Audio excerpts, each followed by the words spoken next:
আসসালামু আলাইকুম ওয়া রাহমাতুল্লাহি ওয়া বারাকাতুহু। আলহামদুলিল্লাহ, আশা করি আপনারা সকলেই ভালো আছেন। দিনী আলোচনায় আপনাদের সবাইকে স্বাগতম। আমাদের এই দিনী আলোচনার আজকের বিষয়বস্তু হবে ঈমানের শাখাগুলো নিয়ে ধারাবাহিক আলোচনা। তারই ধারাবাহিকতায় আমরা ঈমানের 16 নম্বর শাখা তথা রজা অর্থাৎ আল্লাহ তাআলার রহমতের আশা রাখা এই সম্পর্কে আমরা জানতেছিলাম। এই সম্পর্কে জানতে গিয়ে আমরা জেনেছিলাম আল্লাহ পাক রব্বুল আলামিন আসমানটাকে অনেক সুন্দর করে সাজিয়েছেন। এই সাজিয়ে তিনি আমাদের উপর রহমত করেছেন। এই আসমানটা কত সুন্দর করে সাজিয়েছেন, যেটা আল্লাহ পাক রব্বুল আলামিন নিজেই কোরআনের মধ্যে বলতেছেন। সূরা মুলক আয়াত নম্বর 5 আল্লাহ পাক রব্বুল আলামিন বলেন, ওয়ালাকাদ যায়্যানাস সামাআ আদ-দুনিয়া বিমাসাবিহা ওয়া জাআলনাহা রুজুমান লিশ-শায়াতিন ওয়া আ'তাদনা লাহুম আযাবাস সাঈর। আল্লাহ পাক রব্বুল আলামিন বলেন, ওয়ালাকাদ যায়্যানাস সামাআ আদ-দুনিয়া বিমাসাবিহা, যে আমি দুনিয়ার নিকটবর্তী আসমানকে অর্থাৎ প্রথম আসমানকে আমি আল্লাহ আলোকিত করে, তাকে সৌন্দর্য করে, আলোকিত করে তাকে আমি সাজিয়েছি। ওয়ালাকাদ যায়্যানাস সামাআ আদ-দুনিয়া বিমাসাবিহা, আল্লাহ পাক রব্বুল আলামিন বলেন যে আমি প্রথম আকাশকে প্রদীপমালা দ্বারা আলোকিত করে সাজিয়েছি। এরপর আল্লাহ পাক রব্বুল আলামিন বলেন, ওয়া জাআলনাহা রুজুমান লিশ-শায়াতিন, এবং এগুলোকে আমি শয়তানের উপরে ক্ষেপণাস্ত্র স্বরূপ বানিয়েছি। এগুলোকে আমি শয়তানের প্রতি ক্ষেপণাস্ত্র স্বরূপ বানিয়েছি। ওয়া আ'তাদনা লাহুম আযাবাস সাঈর, এবং তাদের জন্য জ্বলন্ত কঠিন অগ্নির আযাবের ব্যবস্থা রাখছি। তো এই আল্লাহ পাক রব্বুল আলামিন এই আয়াতের মধ্যে আল্লাহ পাক রব্বুল আলামিন বললেন যে আমি আল্লাহ প্রথম যে আসমান তোমরা দেখতেছো, এই প্রথম আসমানটাকে আমি আল্লাহ প্রদীপমালা দ্বারা আলোকিত করে সাজিয়েছি। এই জন্যই তো আমরা রাতের আকাশের দিকে যদি তাকাই, তাহলে প্রথম আকাশের নিচে আমরা অসংখ্য অগণিত মিলিয়ন বিলিয়ন ট্রিলিয়ন, যেগুলো হিসাবের বাইরে অগণিত তারকা আমরা নক্ষত্র দেখতে পাই। এই সবগুলো আল্লাহ পাক রব্বুল আলামিন তিনি এই প্রথম আসমানকে সাজানোর জন্য বানিয়েছেন। আর এটা এত সুন্দর যে রাতের আকাশে যদি কারো মন খারাপ থাকে এবং আসমানের দিকে তাকায়, তাহলে এগুলো দেখে তার মন ভালো হয়ে যায়। সুবহানাল্লাহ।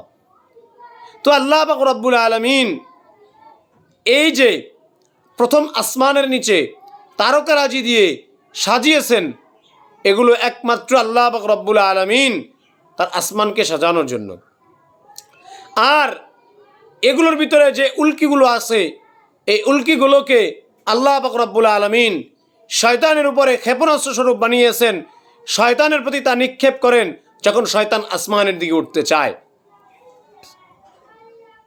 এই আল্লাহ পাক রব্বুল আলামিন এই টোটাল বিষয়টা কোরআনে কারীমের মধ্যে এনে আমাদেরকে বুঝিয়ে দিয়েছেন যে আসমানের নিচে যা কিছু তোমরা দেখো, এগুলোকে সব আমি আল্লাহ আসমানকে সৌন্দর্য করার জন্য সাজিয়েছি। সুবহানাল্লাহ।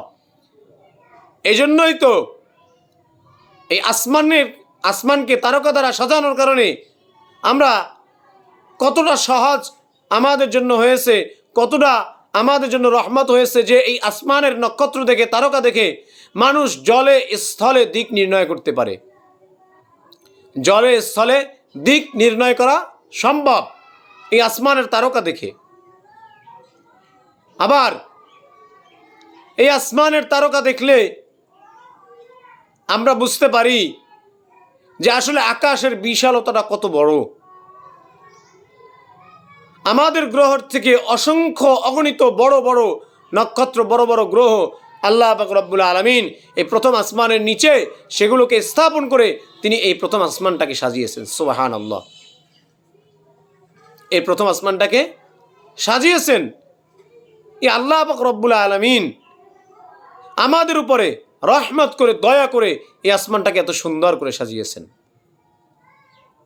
তো এই যে রব, এত বড় ক্ষমতার অধিকারী যে তিনি রহমত করে আমাদের জলে স্থলে দিক নির্ণয় করার জন্য আমাদের জন্য যে আল্লাহ পাক রব্বুল আলামিন তারকা ঠিক করে দিলেন, আবার এই আসমানটাকে সৌন্দর্যের জন্য আমাদেরকে যে আসমানের নিচটাকে আল্লাহ তাআলা সাজিয়ে দিলেন, এগুলো সব আল্লাহ পাক রব্বুল আলামিন আমাদের উপর রহমত করেছেন।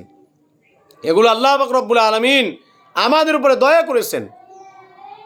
আবার শয়তান যাতে আসমানের দিকে উঠতে না পারে এজন্য এগুলোকে করেছেন শয়তানের প্রতি ক্ষেপণাস্ত্র, এগুলোকে উল্কি বানিয়ে শয়তানের প্রতি নিক্ষেপ করা হয়।